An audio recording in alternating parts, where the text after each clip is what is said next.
மதுரையில் முத்துராமலிங்க தேவர் குருபூஜை விழாவில் கலந்து கொண்டு முதலமைச்சர் மு.க.ஸ்டாலின் தேவர் சிலைக்கு மரியாதை செலுத்தினார். பசும்பொன் முத்துராமலிங்க தேவரின் பிறந்தநாள் மற்றும் குருபூஜையை முன்னிட்டு மதுரை கோரிப்பாளையத்தில் உள்ள தேவர் சிலைக்கு முதலமைச்சர் மு.க.ஸ்டாலின் மாலை அணிவித்து மரியாதை செய்தார். இதையடுத்து மதுரை தெப்பக்குளத்தில் உள்ள மருது சகோதரர்கள் சிலைக்கு மாலை அணிவித்து மரியாதை செலுத்தினர். அவரைத் தொடர்ந்து திமுக எம்பி கனிமொழி, அமைச்சர்கள் உள்ளிட்டோர் மரியாதை செலுத்தினர்.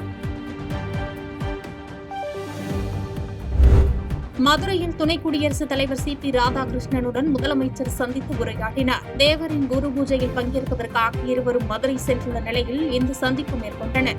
அப்போது துணை குடியரசுத் தலைவருக்கு பொன்னாடை போர்த்தி நினைவு பரிசை முதலமைச்சர் மு.க.ஸ்டாலின் வழங்கினார். இது தொடர்பாக முதலமைச்சர் மு.க.ஸ்டாலின் வெளியிட்டுள்ள எக்ஸ் தள பதிவில், நம் தமிழ்நாட்டில் பிறந்து நாட்டின் மாண்புமிகு குடியரசு துணைத் தலைவராக உயர்ந்துள்ள சி.பி. ராதாகிருஷ்ணன் அவர்களை மாமதுரை மண்ணில் சந்தித்து உரையாடினேன்.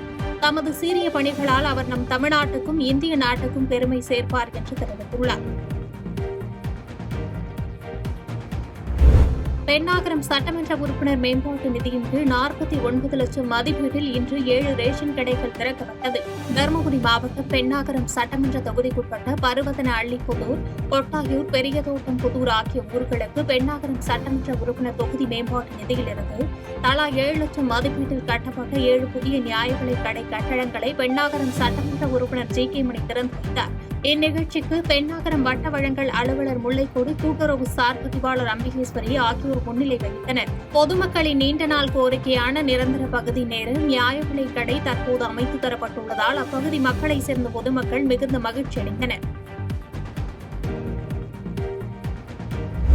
பூதமங்கலம் ஊராட்சியில் சுமார் 5 லட்சம் மதிப்பீட்டில் சிமெண்ட் சாலை அமைக்கும் பணியை சட்டப்பேரவை துணை சபாநாயகர் பூமி பூஜையிடம் துவக்கி வைத்தார். திருவண்ணாமலை மாவட்டம் பூதமங்கலம் ஊராட்சியில் சிமெண்ட் சாலை அமைக்க பொதுமக்கள் கோரிக்கை வைத்தனர்.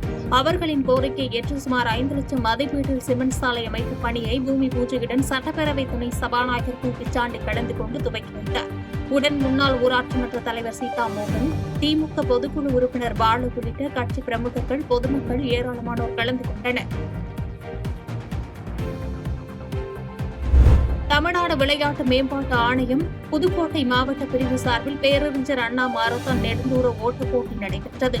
புதுக்கோட்டை விளையாட்டு மைதானத்தில் மாவட்ட ஆட்சித்தலைவர் அருணா தலைமையில் நடைபெற்ற இந்த போட்டியை முன்னதாக கனிம வளத்துறை அமைச்சர் ரகுபதி கொடியசைத்து துவக்கி வைத்தார். 4 பிரிவுகளாக நடத்தப்பட்ட போட்டியில் முதல் 4 இடங்களை பிடித்து வெற்றி பெறுபவர்களுக்கு ரொக்க பரிசு அவர்களது வங்கிக் கணக்கில் ஊக்கத்தொகையாக செலுத்தப்படும் நிலையில் இந்நிகழ்வில் மாநகர மேயர் திலகவதி செந்தில், மாவட்ட விளையாட்டு அலுவலர் செந்தில் மற்றும் உடற்கல்வி ஆசிரியர்கள் கலந்து கொண்டனர்.